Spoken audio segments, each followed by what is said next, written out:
Hi friends, so I'm back with one more practical application of AutoLISP.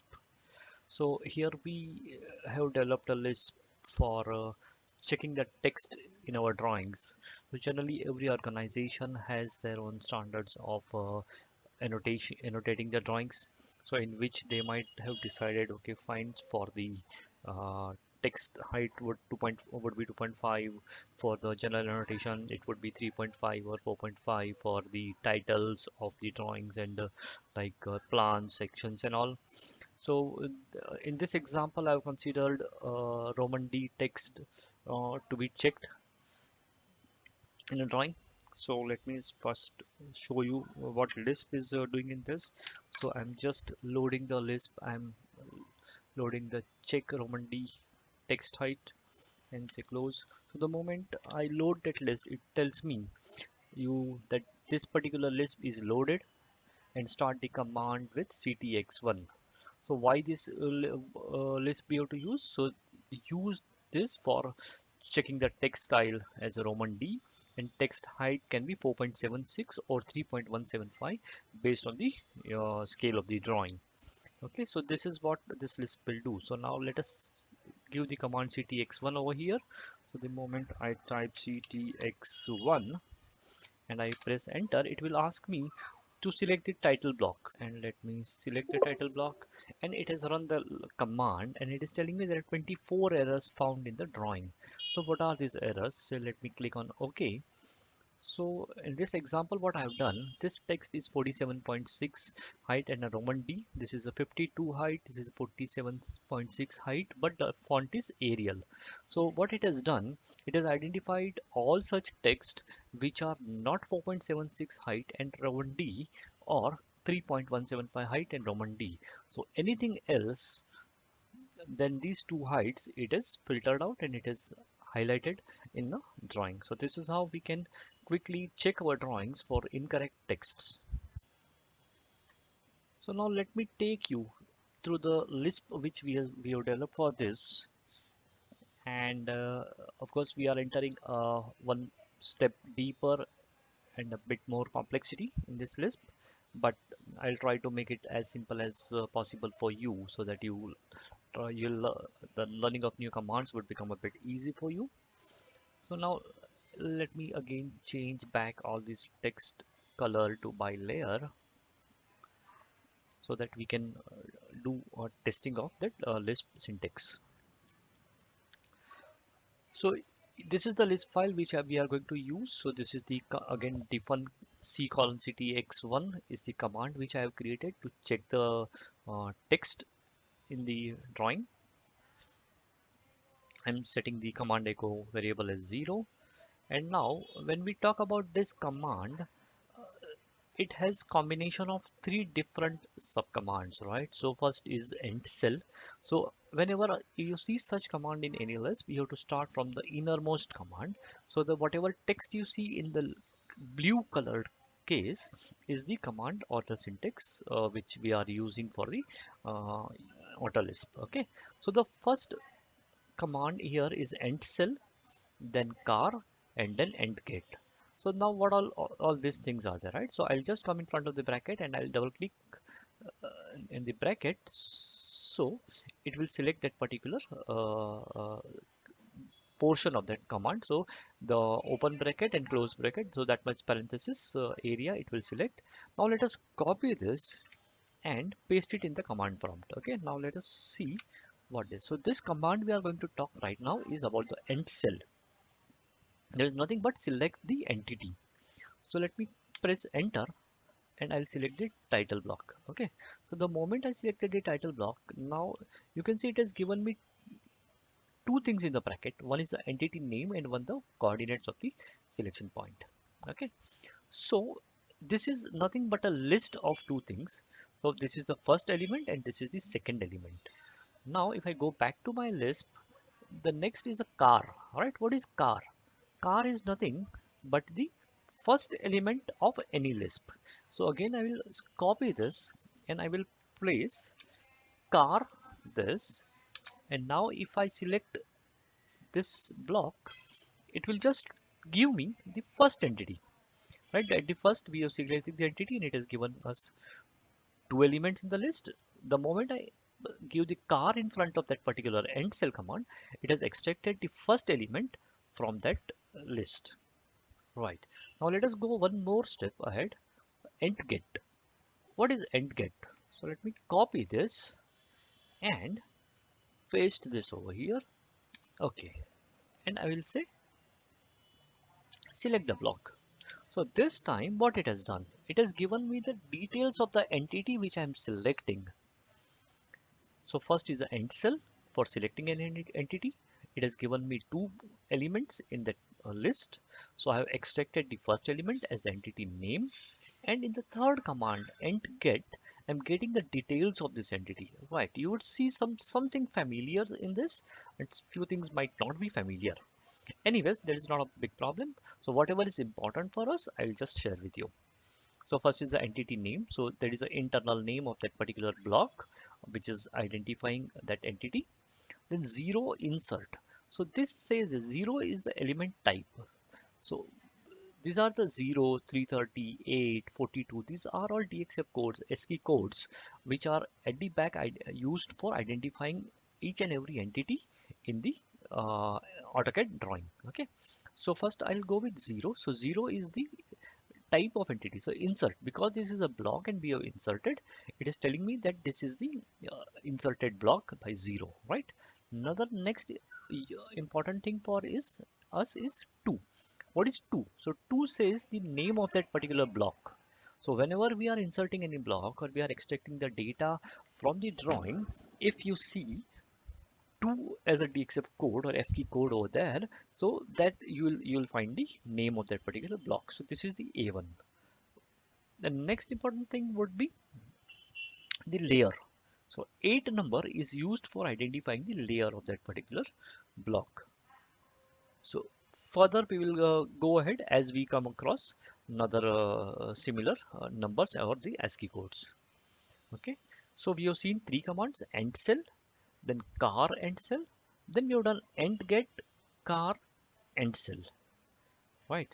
So that is how we are moving one step ahead. Right. So what I'm doing it now, I'm setting that information as a one of the variable TBS. Okay. So now let me control C and say control V, enter, select the block. So I have selected the block, and this information is stored as a variable in AutoCAD. Right. So if I want to retrieve this information, what I'll have to do, I will simply key in the exclamation sign and I would say TBS. So it will show me all that information which is that is a part of that particular block. So we saw that if I press the exclamation sign and TBS, it gives me this information. So one of the another information which I missed earlier was the 41. 41 is nothing but the scale of that particular block. So here the scale is 41. Why it is important for us? Because our text height would be multiple of that particular scale. So in the next line of my list, what I'm doing, I'm extracting that information. Okay. So we can see here again, if we go back to the next line, it is set QTBS1 CDR SOS 41 TBS. What is important for us is the innermost command. So I'm just clicking on the innermost set of my list, and let me say Control C and say Control V, enter. Now it has given me that particular value, right? So whatever is 41, so that associated value of 41, it has given me of the variable TBS. So this was my variable TBS, and 41 is part of that variable, and it has extracted that value for me, right? But what is important for me is just the scale, right? I want to extract the scale. Now, how do we do that, right? So as we did in case of my earlier entity name, I did car for extracting the first element of the list. But here we want to extract the second element of the list.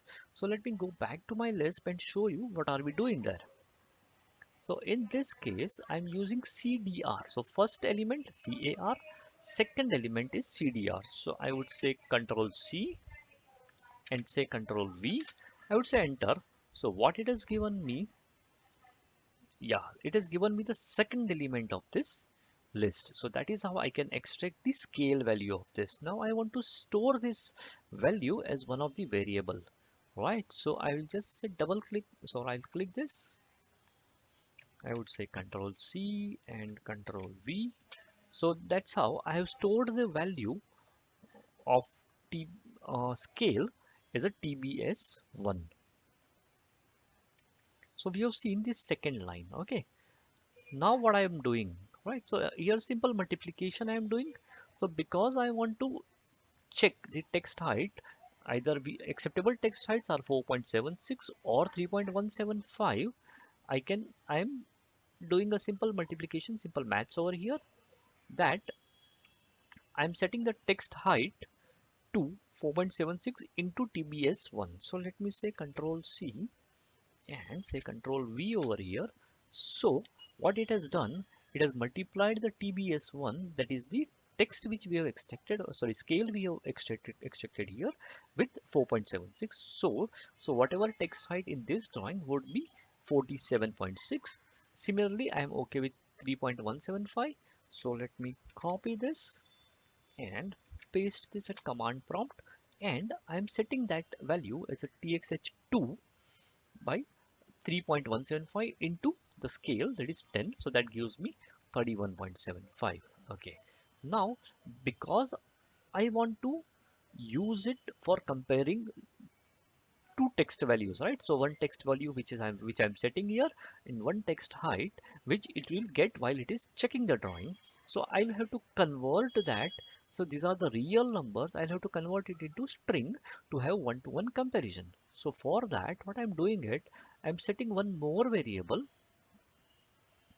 txh1, as a real to string of txh. Okay, so what is my txh is 47.6. So let me again come here on the inner bracket and copy this.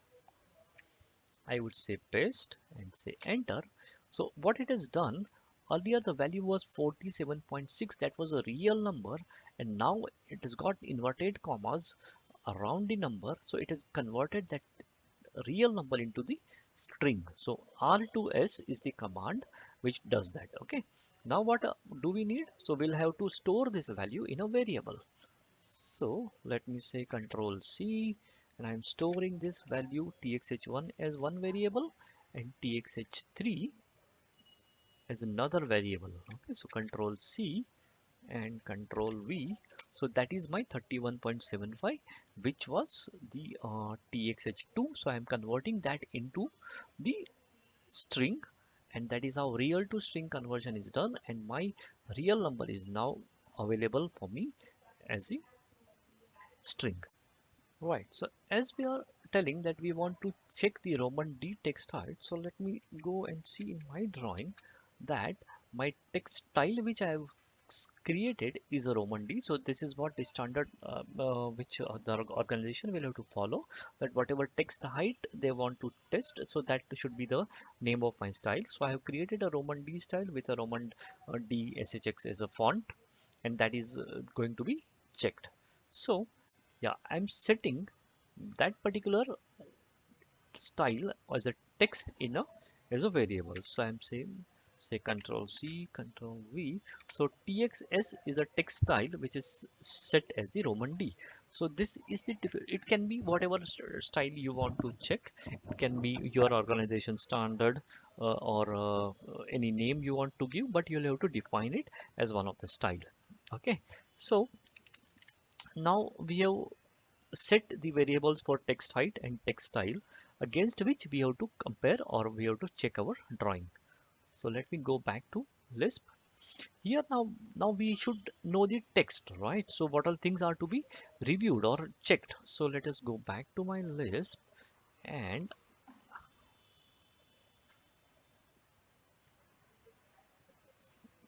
yeah, now this command is basically filtering out all the text element, as we saw in the first step, that when we saw the detail of that particular entity, the zero was the text. So we are filtering out all the text. So because we have put, you can see that we have put a star in front of that text. That means it can be m text or it can be text. It will filter everything. It will accept text or m text, and it will store it as a even as a particular selection set. So ssget is the selection set. Get is the command. X by X, we are telling the system that you check the whole of the drawing. Wherever you see either text or m text, you put have all that text or m text into a selection set even. So what I'm doing it, I'm just doing Control C and say Control V and say enter. So now what it has done, it has created a selection set. So randomly it will give some number to that selection set. So our data, our all the text in our drawing is now getting stored in this particular selection set. Now we will have to check each and every text, right? So there might be hundreds of text. So it will have to go one by one to each and every text and check these two criterias. One, the style should be Roman D. Another, the text height can be either 4.76 or 3.175. Everything else will have to be highlighted. Okay, so let us go back to our Lisp. Now I'm setting some variables for counting to 0 for the first initial setup, right? So I will say Control C and Control V. So these are the variables which I have already setting 0. Okay, now let us hold on for a while at this moment, and we will skip that hold particular while loop for now, and we'll go ahead. Okay, now I have set these variables to 0, and now I'm entering into one by one each entity, right? So this command is telling me the name of E1, that is whatever is the selection set, and FLA. So FLA is what? The 0, right? So it will give me the name of first entity in the selection set, and that name will be stored as a name ent name. Okay, so let us double click this and say Control C, Control V and enter. Now it has found some entity which is text entity from the selection set, and it has stored it as a what name? Ent name. Now we should know the detail of this particular ent name, right? So what is this particular entity or what properties it is having? So again we are using the ent get command which we used earlier over here to create the to get the information about that entity. So I would see Control C and Control V. So it has found that yes. So now it will give us the properties of this particular text. So it is a text. It's in layer 0. Then its height is 31.75, but the style is not Roman D. The style is Arial. So it's a different style other than Roman D. So this needs to be identified as an error. Right. So it will do it once we complete this command. So it has identified this entity. So using entdet and entget entum, we have found the details of the first entity in the selection set. So once we have the detail, we will go to the function which will be executed next. So what is this function now? See, whenever we wanted to execute the command from AutoCAD command prompt, we had included C colon in front of that particular command.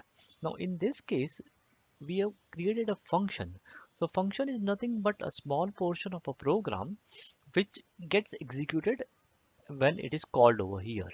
So we can break our program into small multiple functions, and as and when required we can use that function for the particular stage of a program, right? So this here we have created a small function ctxt. So what is that ctxt? So the ctxt is this, and it will get executed at this stage. So what ctxt is doing, right? So let us see, it is first storing the value of the text style in the variable old one. How it is doing it? So let me copy this SO7, say this, Right. So what was our end date? The end date was the details of this entity, and the 7 is this, and that 7 is what? The style of that text. So it is extracting the style of the text using this variables, right? So then as we used car and cdr earlier, it is extracting the second portion of this particular list. So if I go back to my CAD and see, this list is having two elements. So one is a 7, another is aerial. So I'm interested in aerial, so I need to extract that information. So what I'll do, I will simply say cdr and this. So it has extracted this value aerial. Now I want to store it in a variable. So what I'll do, I will just store that as an old one. So this is the old text style of the existing or selected text. Yeah, similarly, I'll need the height also, right? So let me go and set the height 40. So if I go back in the data of that particular entity, say the 40 is 31.75, and I'm extracting that information of end date as and the code ASCII code 40 as a list, 40 as 31.75. Now as we did it for the style of the text, we'll have to extract the information into of the height of the text also. So I will just jump one step and I will paste this, the whole variable. So now it has extracted the variable as 31.75, but this is the real number. Whereas I will need a string to compare it with the earlier string. So here what I'm doing, I'm converting that old 2 as another variable, which is nothing but a string conversion of the real number. So it has got this value into inverted comma as 31.75. Now it is a string. Now I'll be able to compare this string with my earlier set variable, which I have already created at text height 1 and text height 3 over here. Okay, fair. Now it has the information ready. So it is having the expected properties of a text, and it is having the available properties of the text. Now it has to take some action, right? So here we are adding a if loop over here. So this command is exactly doing that execution which we are expecting it to do. So the if loop along with and combination will help us do that, right? So what we are doing, if the text style is equal to txs, that is my roman d. Txs I had set as a roman d, and old one is this variable. So whatever we have got in this, and the text height is equal to txh3.